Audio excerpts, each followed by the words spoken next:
Hello everybody and welcome to my kitchen. I'm Joel and we're going to be talking fry pans today.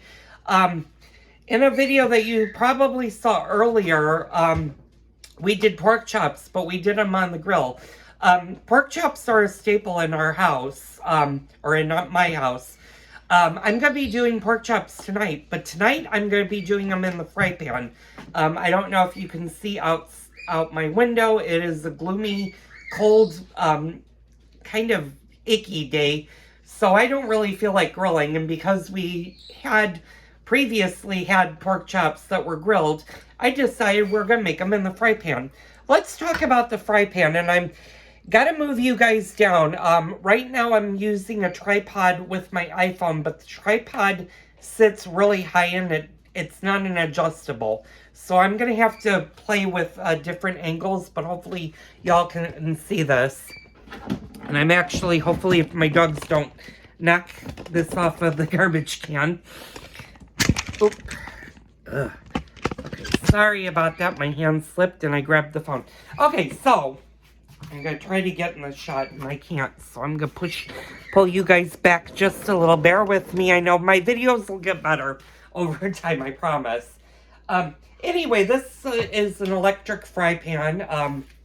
It's a very, very old electric fry pan. This is a, let me turn it around so you can see. It's a Fabware.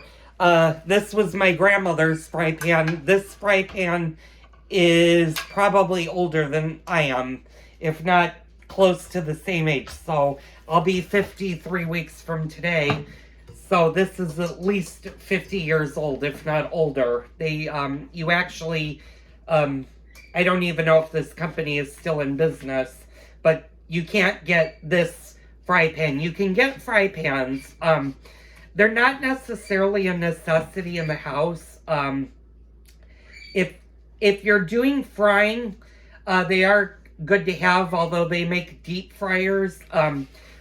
You might be asking, well, if I'm making fried pork chops tonight, why am I not using the deep fryer? Well, you don't want to deep fry your pork chops in oil because they won't come out good. They'll come out really bad, and then you'll have to finish them in the oven. Whereas I can make gravy in this.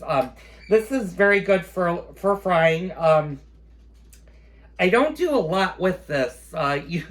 Basically, I only really use this when I'm frying, whether it be pork chops. I do sometimes do my donuts in this, but I actually have a traditional fryer.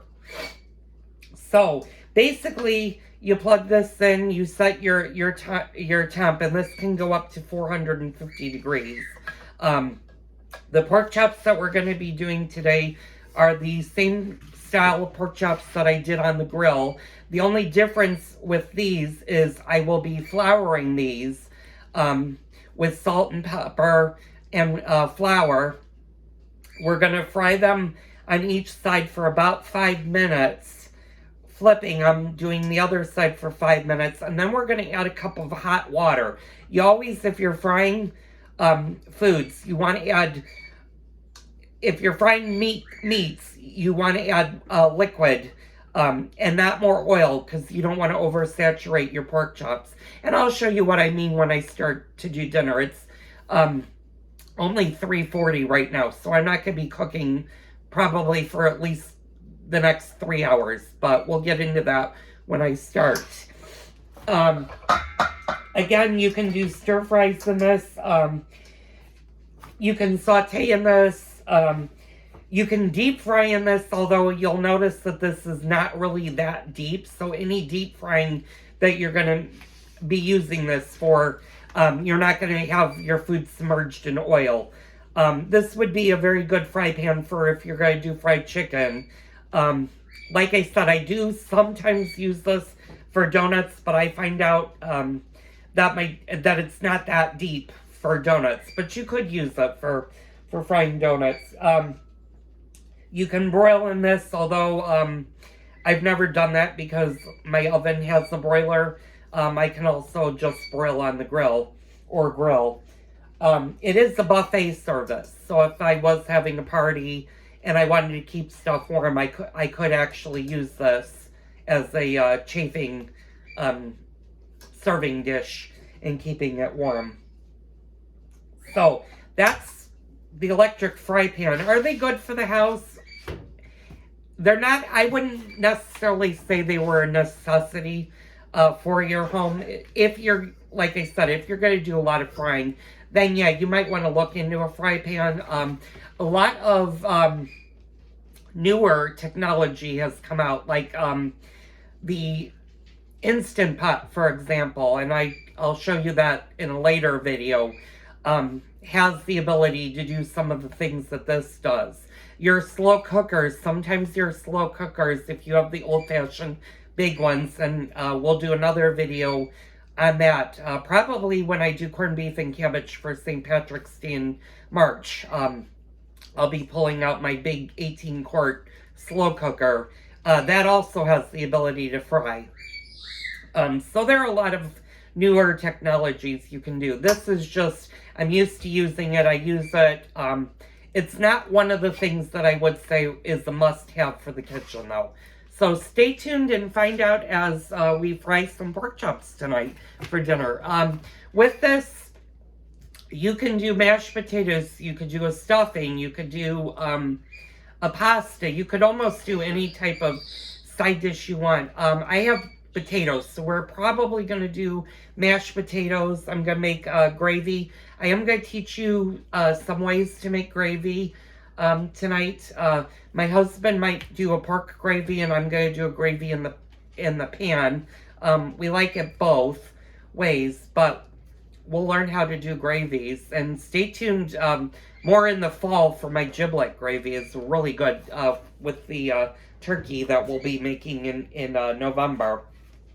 So, stay tuned as we talk fried pork chops today. Okay, good afternoon. Hi, everybody. Welcome to my kitchen. I'm Joel. This is just, we're going to be talking kitchen talk for a minute. We're going to be talking toaster ovens. And I'll try to get you more into the shot. This is my Breville toaster oven. The nice thing about the toaster oven is it has a magnitude of different things that you can do. I can make toast in this, bagels. I can bake. I can roast. I can make frozen pizzas in it. It's got, you could do cookies. It has a dehydrating feature. It can do slow cooks. It can air fry. It can proof dough. This is a great gadget for the kitchen. Like I said, it's a Breville. These are not, you can get toaster ovens in a variety of different manufacturers. I know Hamilton Beach makes one, Breville makes one. There's probably even more out there. The Breville series are usually carried at the higher end stores. I got this one at Williams-Sonoma.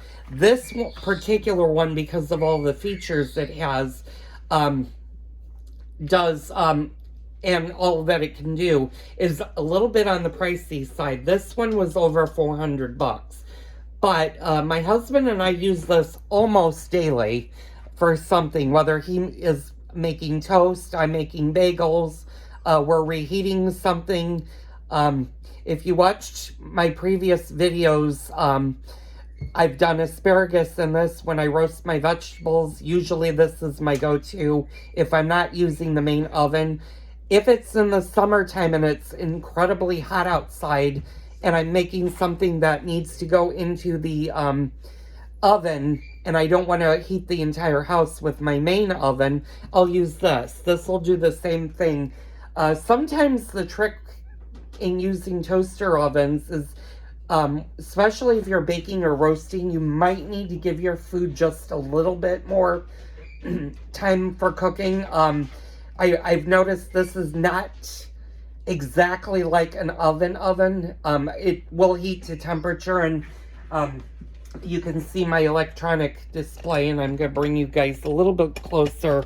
Hopefully you can see this. I don't know how good it's going to show up probably not, but you might see it. It tells the temperature and how many hours and minutes you want. And hopefully you're not getting the glare, but I think you are. But it has a way to make food, and it'll actually shut off. It's also great for if I do something in the main oven and I need to keep it warm, I can set this to the keep warm setting, and it'll actually keep my food warm without overcooking it. So we're going to talk more about toaster ovens. Like I said, I use this pretty much, it's used around the clock throughout the week.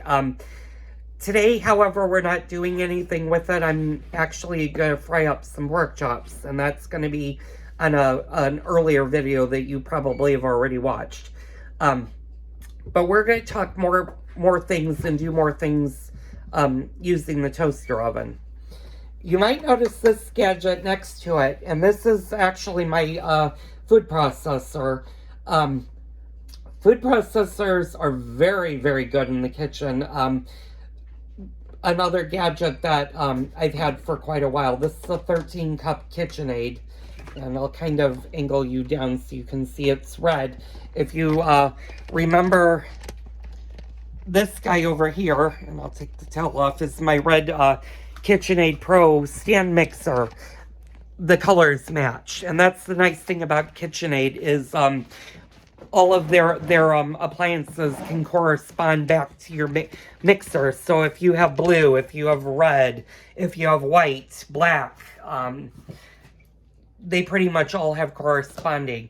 We're going to talk about the food processor in a later video. I do use it, not as often as I probably should, but there are many, many different things you can do with the food processor. You can do everything from slicing, dicing, shredding. I make my pie dough using the food processor, and I'm going to show you videos throughout the year utilizing the food processor and the different components of a food processor and why a food processor is a great kitchen gadget to have in your kitchen. So anyway, that was just a quick gadget kitchen talk for today. I'll see you on the next video.